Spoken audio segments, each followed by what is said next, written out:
পুরুষার্থ। শাস্ত্রে 4 ধরনের পুরুষার্থের কথা বলা হয়েছে। প্রথম হলো ধর্ম। আপনি কি জানেন এই ধর্ম আসলে কি? আপনার কি মনে হয় ধর্ম আসলে কি? কোনো বিশেষ ঈশ্বরকে মানাই কি ধর্ম বলা হয়? নাকি কোনো বিশেষ রীতি পালন করাই হলো ধর্ম? নাকি কোনো বিশেষ সাহিত্যকে সর্বশ্রেষ্ঠ মনে করাই হলো ধর্ম? না, ধর্ম হলো সেটা যাকে ধারণ করা যেতে পারে। আর ধারণ শুধু সেটাই করা যায় যা পবিত্র। পবিত্র শুধু তাকেই বলা হয় যা নিঃস্বার্থ, যার মধ্যে শাসন করার কোনো ইচ্ছে নেই, যা সরলভাবেই প্রবাহমান, জল এবং বায়ুর মতো। যখন কোনো ব্যক্তি ধর্মকে ধারণ করেন এবং সেই ধর্ম সেই ব্যক্তিকে রক্ষা করে, তখন তাকে ধর্ম বলা হয়। ধর্ম যা রক্ষা করে অহংকার থেকে, খারাপ চিন্তার হাত থেকে। সেই জন্য পুরুষার্থ গড়ে তোলার আগে, ধর্ম পালন করার আগে ধর্মের প্রকৃত অর্থ কি সেটা বুঝে নিন। এটা জেনে রাখুন যে সমস্ত ধর্মের আধার, সমস্ত ধর্মের ভিত শুধুমাত্র ভালোবাসা। আসুন আর এই ভালোবাসার সাথেই বলুন রাধা রাধা। কখনো কোনো বাগানের কোনো বৃক্ষকে দেখেছেন যেখানে সুগন্ধি ফুল থাকে, রসালো ফল থাকে? তখন মন প্রফুল্ল হয়ে ওঠে, মন থেকে সেই বৃক্ষের প্রতি ভালোবাসা জন্মায়। কিন্তু যিনি বাগানের মালিক, শুধুমাত্র তিনিই জানেন যে কিভাবে এই বৃক্ষকে আগলে রাখতে হয়, কিভাবে তার পরিচর্যা করলে এতে সুন্দর সুগন্ধি ফুল হবে, রসালো ফল হবে। কখনো কখনো প্রয়োজনের থেকে বেশি রোদ পেলে এই বৃক্ষগুলি শুকিয়ে যায়, প্রয়োজনের থেকে কম রোদ পেলেও এই বৃক্ষ কিন্তু শুকিয়ে যায়। প্রয়োজনের থেকে কম জল যদি পায়, এই বৃক্ষ শুকিয়ে যেতে পারে। প্রয়োজনের থেকে অতিরিক্ত জল যদি পায়, তখনও এই বৃক্ষের শিকড়গুলি নষ্ট হয়ে যেতে পারে। এবার এটাই কিন্তু আমাদের সংসারের সাথেও হয়। আমাদের সংসারের সকল প্রতিভাশালী ব্যক্তি, যেমন লেখক, বিচারক, প্রবক্তা, যোদ্ধা, এদের সবার ক্ষেত্রে এই কথাটাই প্রযোজ্য। যদি বেশি প্রশংসা করা হয়, তাহলেও এরা হারিয়ে যাবেন। প্রয়োজনের থেকে বেশি যদি নিন্দা করা হয়, তখনও তারা নত হয়ে পড়বেন। তাহলে আপনি এদের রক্ষা করুন এবং নিজেদেরও। মনে রাখবেন একটা কথা, জেনে রাখুন কখন কোন নিন্দায় আপনি লজ্জিত হবেন না, আর কখন কোন প্রশংসার দ্বারা নিজের মধ্যে অহংবোধ জাগ্রত করবেন না। এই মন সুপ্রসন্ন হয়ে বলবে রাধা রাধা। এই সাগর কত বিশাল আকার, কখনো শান্ত কখনো উত্তাল, কিন্তু এই সাগরকে এত মহান কে করে তুলল? জল। এবার এই জলের যাত্রা দেখুন, সেটা কতটা কঠিন। এই জল সাগরে থাকে, সূর্য ওকে এতটা উত্তপ্ত করে তোলে যে এই জল নিজের অস্তিত্ব হারিয়ে ফেলে এবং বাষ্পে পরিণত হয়ে হাওয়ায় মিলিয়ে যায়। তারপরে আকাশে যায় আর নিজের অস্তিত্ব আবার হারিয়ে ফেলে, মেঘে পরিণত হয়। তারপর এই মেঘ কোথাও গিয়ে কোনো পর্বতে ধাক্কা খায়, তারপর আবার এই জল নিজের অস্তিত্ব হারায়। তারপরে বর্ষার রূপ ধারণ করে তা বর্ষিত হয়, বা কোনো পর্বতের চূড়ায় তার শিখরে বরফের রূপ ধারণ করে। তারপরে এই বর্ষা মাটির দিকে নিজের যাত্রা শুরু করে। এবার মাটিতে ঝরে পড়া এই বর্ষা স্রোতের আকার ধারণ করে এবং আস্তে আস্তে বইতে থাকে। এই নদীর আকার ধারণ করে এবং নদী রূপে বইতে বইতে পাথরে ধাক্কা খায় বা কোনো পর্বতে ধাক্কা খায়, আর তারপর এই নদী এসে সাগরে সমাহিত হয়ে যায়।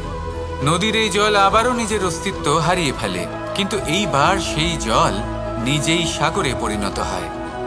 এটা আমাদের সকলের জন্য একটা শিক্ষা যে এই সংসারে জীবন এবং সময়ের হলো এক অনন্ত যাত্রা। এই সংসারে যা কিছু আছে তার সূত্রপাত কোথাও একটা হবেই। সেই জন্য মৃত্যু এবং সমাপ্তির চিন্তা ত্যাগ করে দিন, আর যে সূত্রপাত আপনি লাভ করছেন তার আনন্দ উপভোগ করুন। ভেবে দেখুন আপনি কিভাবে শ্রেষ্ঠ কর্ম করতে পারেন যাতে এই সংসার এবং এই সমাজ, এই দুইয়ের মঙ্গল সম্ভব। আসুন আমার সাথে ভালোবেসে বলুন, রাধা রাধা। একটি নৌকা বিশাল একটি সাগরে ভেসে চলে, কখনো যাত্রীদের বা কখনো বিশাল বস্তুকে নিজের সাথে বহন করে নিয়ে চলে, এক স্থান থেকে অন্য স্থানে পৌঁছে দেয়। এই নৌকা কখনো সাগরে আটকে পড়ে বা কখনো ডুবে যেতেও পারে, কিন্তু এই নৌকা তখন ডুবে যায় না যখন এর আশেপাশে অধিক মাত্রায় জল থাকে। এটা তখন ডুবে যায় যখন ও নিজের আশেপাশের থাকা জলকে নিজের ভেতরে প্রবেশ করতে দেয়। যখন আস্তে আস্তে এই জল প্রবেশ করতে থাকে, নৌকা ভারী হতে থাকে আর আস্তে আস্তে ডুবে যায়। এটা আমাদের কাছে একটা শিক্ষা।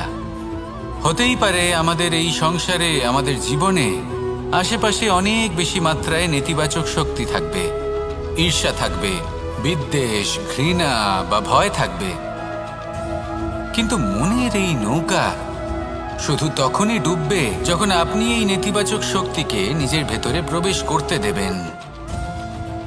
মনে রাখবেন, এই নেতিবাচক শক্তিকে কখনো নিজের মনে প্রবেশ করতে দেবেন না।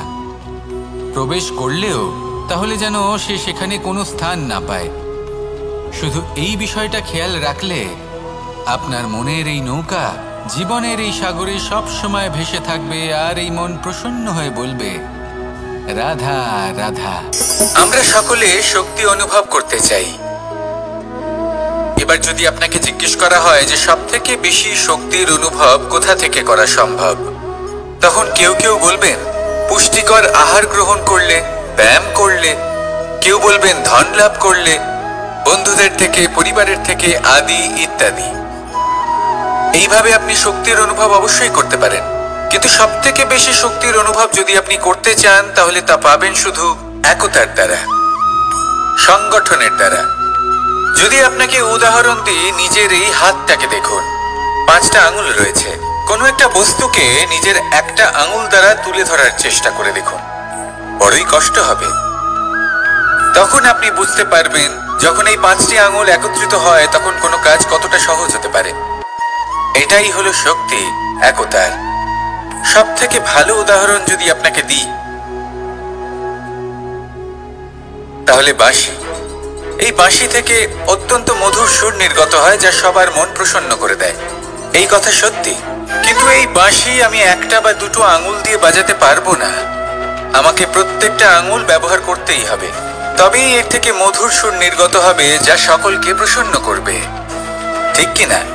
ঠিক এইভাবেই যদি আপনি চান যে আপনার জীবনরূপী বাঁশি থেকেও মধুর সুর নির্গত হোক বা সবার মনকে প্রসন্ন করে তুলুক, তাহলে আপনাকেও জীবনে একতা নিয়ে আসতেই হবে।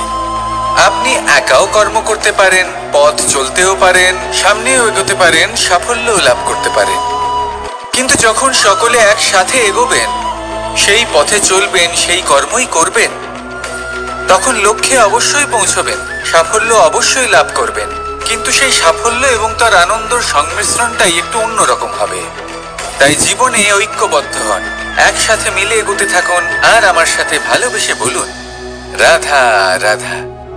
স্বপ্ন, আমরা জীবনে স্বপ্ন দেখতে থাকি, সেটা পূরণ করার পূর্ণ প্রয়াস করে থাকি, কিন্তু এই স্বপ্ন পূরণ না হওয়ার পরিস্থিতিতে আমরা ভেঙে পড়ি, ছিন্ন বিচ্ছিন্ন হই। আর তারপরেই বোঝা আমরা আগামী প্রজন্মের ওপর রীতিমতো চাপিয়ে দিই। আমরা এটাই মনে করি যে আমরা যেটা হতে পারিনি সেটা আমাদের সন্তান অবশ্যই হবে। আমরা যা কখনো পাইনি আমাদের সন্তান অবশ্যই তা পাবে। এটা যে অনুচিত সেটা আমরা ভাবি না, কিন্তু এটা ভুল, আর এই ভুল আমরা সকলেই করে থাকি। সন্তান প্রকৃতি আর পরমাত্মার আশীর্বাদ। ওদের ভেতরে তাদের নিজের একটা অস্তিত্ব লুকিয়ে থাকে, সেটা মন দিয়ে দেখুন তো। আপনি শুধু ওই সন্তানকে জন্ম দিয়েছেন, কিন্তু ওর জীবন আপনার নয়। তাই নিজের সন্তানের সাথে থাকুন, সময় কাটান, ওদেরকে ভালোবাসুন, সবসময় প্রেরণা দিন, কিন্তু প্রেরণা দিন ওর নিজের অস্তিত্বকে বাড়ানোর জন্য। ওর নিজের স্বপ্ন পূরণ করার জন্য, আপনার স্বপ্ন পূরণ করার জন্য নয়। ওদের অস্তিত্বকে পূর্ণাঙ্গে বৃদ্ধি পেতে দিন। রাধা রাধা।